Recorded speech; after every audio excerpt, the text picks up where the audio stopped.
My name is Mrs. Vivian Akphagher, mother of Keren Akphagher, who was a student at the Premier Academy until her death. First photo I have of Keren was of her smiling. Keren grew up amongst three boys. She had three siblings who were all boys, so she was like a mother to them. She was a sister to them. She was their kind of the person that put them on the straight and narrow. She was always correcting them, even though she was the third out of the four. Keren was one of the sweetest souls you could find. Her brothers were already in Premier Academy, and she kept on insisting she wants to go to the boarding house and meet her brothers there. In her second year, I called Premier Academy and asked them if they could take a child that was diabetic, which they accepted. So third term, second year in secondary school, she started at Premier Academy. On the 18th of June 2021, Keren had called me from school and told me she had a medical problem. She had problems with her eyes, so she would want me to come pick her up from school. So the next day, as early as 8 a.m., I called the matron of their clinic and told her I had called, and Keren said she had issues with her eyes, so I would want to come and pick her from school. But then she said because of the COVID protocol and all that, if I come pick her, Keren will have to stay in isolation when I bring her back. So she suggested I pay some money into the school account for logistics, and the school brings Keren to the hospital I was to take Keren and take her back.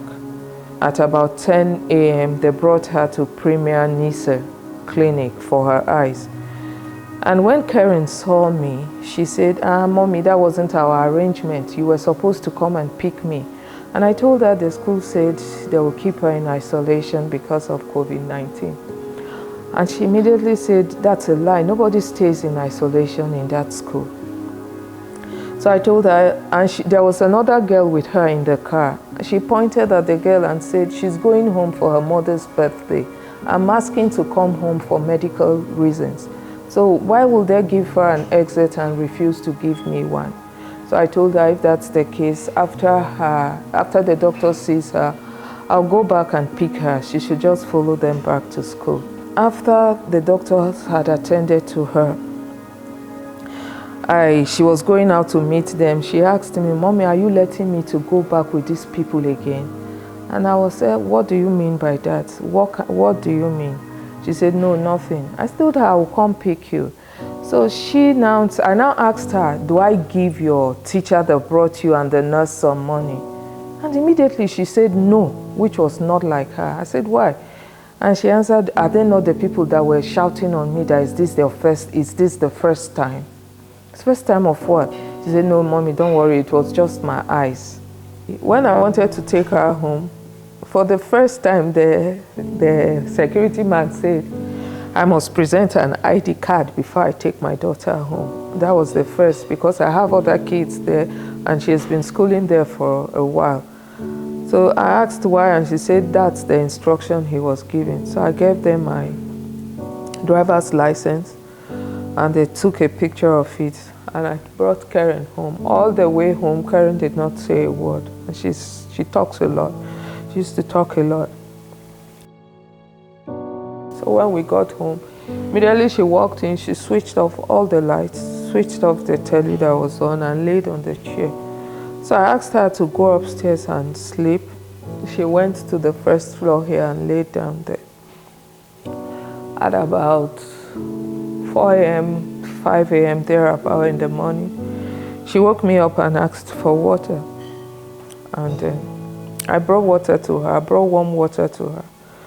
After drinking, she kept on pushing. I said, Dido, you finished drinking the water, why not drop the cup? She dropped the cup, but took her hand again to her. So I knew that all was not well. So I dressed her up and rushed her to the hospital. When we got to the hospital, they saw how weak she was. So they inserted an IV for her. And they said because she was so weak and won't be able to use the toilets, they'll have to insert a catheter.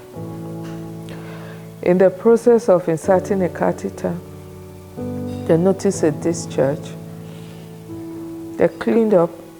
Then again, they wanted to take a swab, a vaginal swab for test.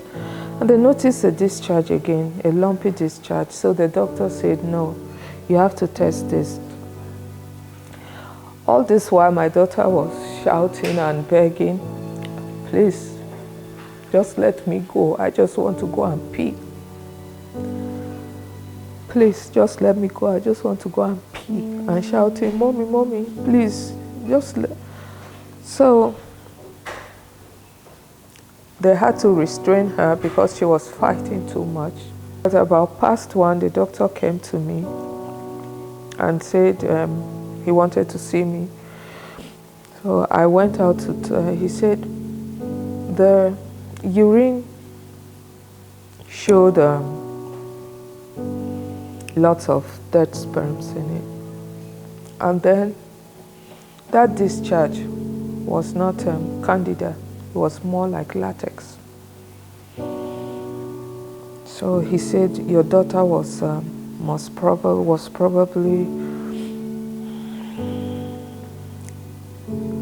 have gone through some trauma, and then the way she was fighting, even though she was not really conscious, she was still fighting in her sleep and all that. It means she was molested.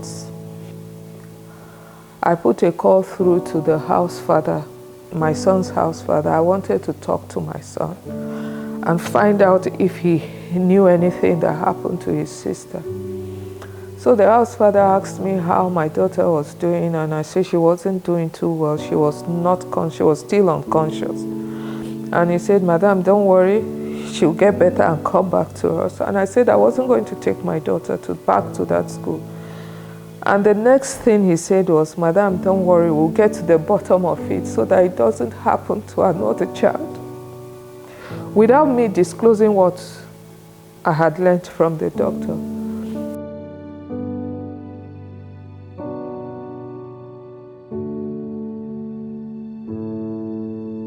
Early hours of Tuesday, my daughter passed.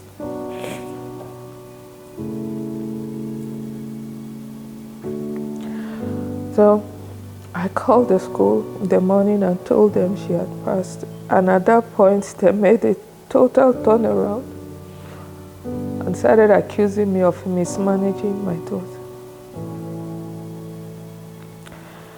And since then, they've been in total denial. They know nothing that happened. I work with Men Against Rape Foundation. I'm a child and gender rights advocate. I stumbled on that information that a child had been abused in a school on social media, specifically Facebook. And that was on the 23rd of June was when I saw that post. So interestingly, immediately I saw that, and it so happens that I know the school in question. I live not too far away from that environment. I had to begin discreet preliminary investigation, and I got a confirmation that a child in the name of 14-year-old Keren Akphagher had died, and that the story is that the mother of the child had filed an official complaint against the school that her daughter, who she had given to them, put in their custody as a boarding student, had been abused in the school, and that abuse had caused health complications to the child, which eventually led to her death on the 22nd of June 2021. In the principle of fairness and equity, we decided that, well, we needed to also meet with the school management in order to get their side of the story.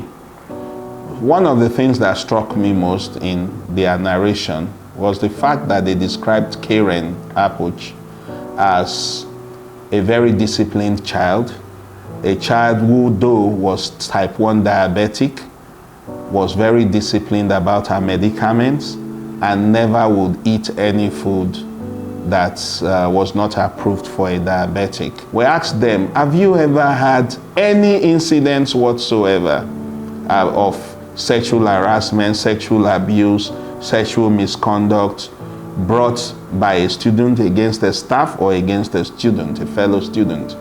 And the lead director answered emphatically in capital letters, never was our response. We left there going back to analyze and compare notes on the information we had gathered. In the course of that, a good Samaritan, a staff of the school, eventually called our attention and did share with me a letter of indefinite suspension of a staff of the school, the physical and health education teacher. And the indefinite suspension letter was couched clearly that he was under indefinite suspension because a student had alleged sexual harassment against him. You would see that a child dies allegedly. Of course, she was raped, so that's not in controversy, but allegedly raped at that school. So, yet, it happened in the FCT. The Minister of the FCT has no comment to make. The Minister of Women Affairs, who claims to be heavy on children and women issues, girls and women issues, till this moment, 1 year after, despite our efforts to call her out, has not even as much as said we demand justice for Keren. In a society that is sane, when something happens to a Nigerian child, in the circumstances that it is said to have happened to this child, there are expectations. One, that the Ministry of Women Affairs, the Ministry of Education, the Minister of the Federal Capital Territory owe a duty to at least come out and put pressure also on the police establishment to ensure that thorough and unbiased investigation is done. Nobody ever opened their mouth to say Keren lives matters.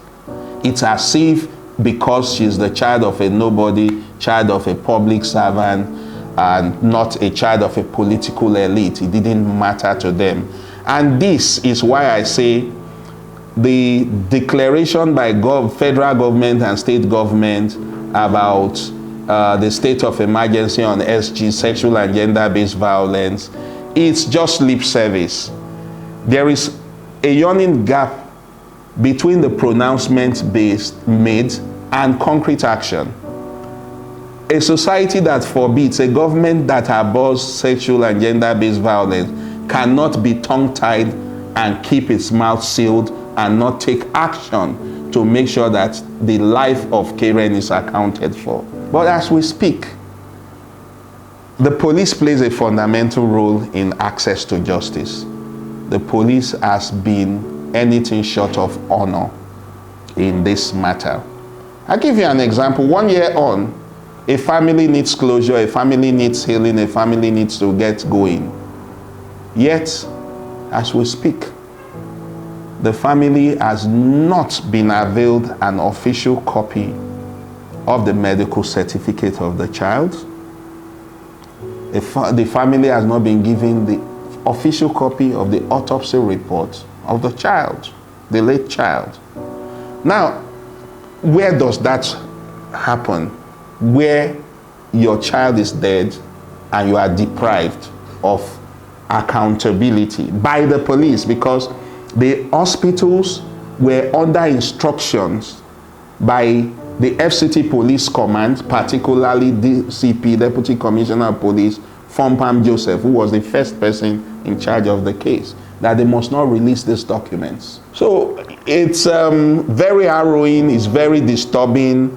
I've said it repeatedly, as discouraging as it is, the road to seeking justice for Keren Akphagher may be long, lonely, and tortuous.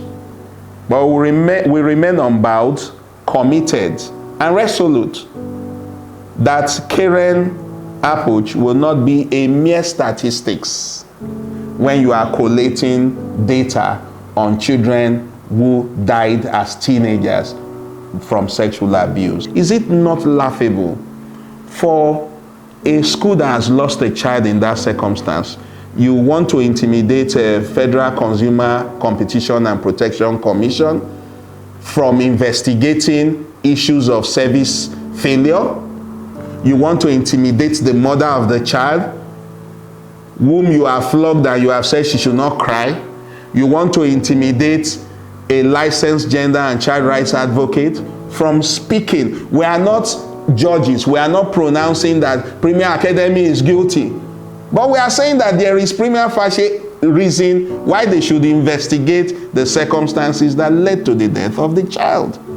And you are saying, no, we should not speak about the child again. We should all seal our mouth. Anybody who is sensible will ask, should the school not be the one in the forefront of seeking justice for Keren, of seeking to unravel what happened to the child if they do not know what happened? We are endangered increasingly. The family of the child, especially the mother and myself, are increasingly endangered. So we ask for protection in compliance with the resolution of the House of Representatives, that protection be provided for us. The police must drop this partisanship investigation they are doing and release the autopsy and medical report that explain the rape and death of Keren Akphagher. What we really expect is all those that are involved, the police, the ministries involved, to come together to at least investigate and punish the perpetrators. Not just to give Keren justice, but to ensure it doesn't happen to any other Nigerian child. As a state party to several international and regional human rights treaties, Nigeria has an obligation to ensure that women and girls can live free of violence. Having ratified the Convention on the Elimination of Discrimination Against Women, Nigeria has a due diligence obligation to prevent, prosecute, punish and provide remedies for acts of violence against women, regardless of whether these acts are committed by state or non-state actors. Sadly, 1 year after, families and friends of Keren are yet to get justice. The perpetrator and others suspected of complicity in this heinous crime remain neither prosecuted nor punished. Amnesty International hereby calls on the Nigerian authorities to ensure an immediate, impartial, thorough, and independent investigation into the circumstances leading to the death of Keren. And all those found culpable must be prosecuted in fair trials and punished without recourse to the death penalty. Adequate protection must be provided for Keren's mother, Akphagher, Lemi Huegbe, and all other human rights defenders who are involved in this case. Effective remedies, including adequate reparations and guarantees of non-repetition, must be provided for all affected persons. Amnesty International is also calling on the House of Representatives to ensure compliance with the resolution that was passed by the House on 7 December 2021 through initiating and setting up of an investigative panel and a public hearing on the case of Keren. Women and girls must be able to live without fear of violence in Nigeria.